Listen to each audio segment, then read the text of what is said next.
Welcome to New Hampshire's Business. I'm Fred Coker. The New Hampshire timber industry that provides lumber for markets in New Hampshire and around the world is being upended by tariffs coming out of Washington, causing a weaker timber market with a reduced workforce. My guest will speak to this in a minute, but first, here's a snapshot of New Hampshire's forests and New Hampshire's forest industry. 82% of New Hampshire is forest land, 49% owned by families and individuals, 23% owned by businesses and private entities, and 18% owned by the federal government.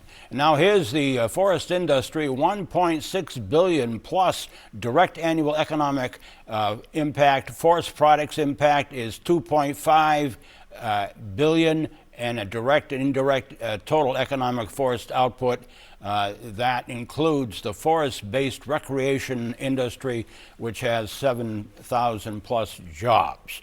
Tariff impacts on New Hampshire: major markets shut down, supply chains disrupted, manufacturing capabilities impacted, and adapting to changing trade landscape.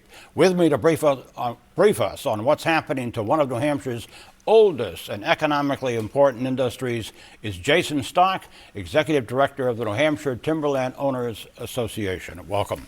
Thank you.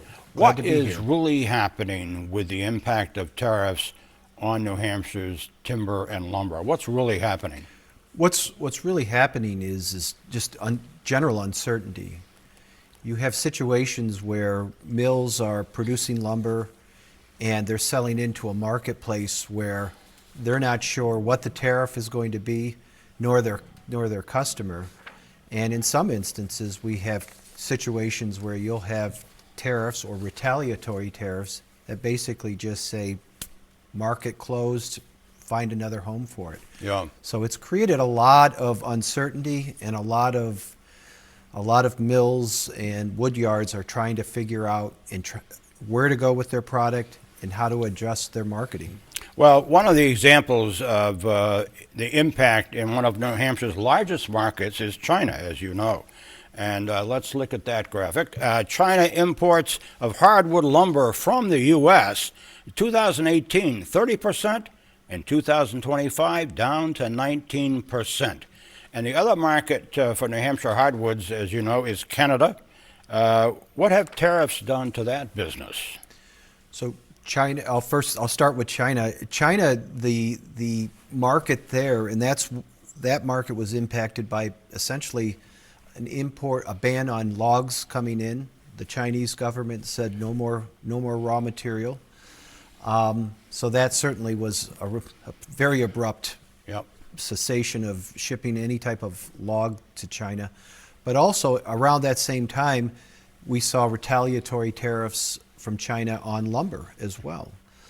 And the dynamic there is that as a product of that, we've seen other emerging markets in Southeast Asia, most notably Vietnam. Interesting. Vietnam has stepped in and said, all right, we're open for business. We'll buy U.S. logs, we'll buy U.S. lumber. Yeah. And again, for those businesses that have been shipping and have relationships with Chinese markets are now having to adjust and say, all right, who's buying in Vietnam? What about our neighbor, Canada? So in Canada, the dynamic is even more complex because we have situations where you can have a particular log go north to Canada, get sawn, and then come back to the U.S. It may come back as finished lumber to go into a home, or it may come back as partially finished lumber. May still be green and not planed. And so the question there is how, where does the tariff impact it, and is it getting tagged coming and going? Right. And how does the timber industry in New Hampshire now sustain itself through these tariffs? How does it do that? It does what we've always done, and it's as an industry, it's incredibly creative, and they figure out ways to try and find markets and try to find ways to add value and figure out who's purchasing, where can I be competitive with my hardwood log?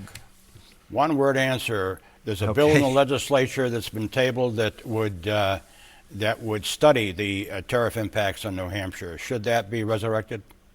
Yes. Okay. One word, yes. Jason Stock, Executive Director of the New Hampshire Timberland Owners Association. Thank you. Thank you.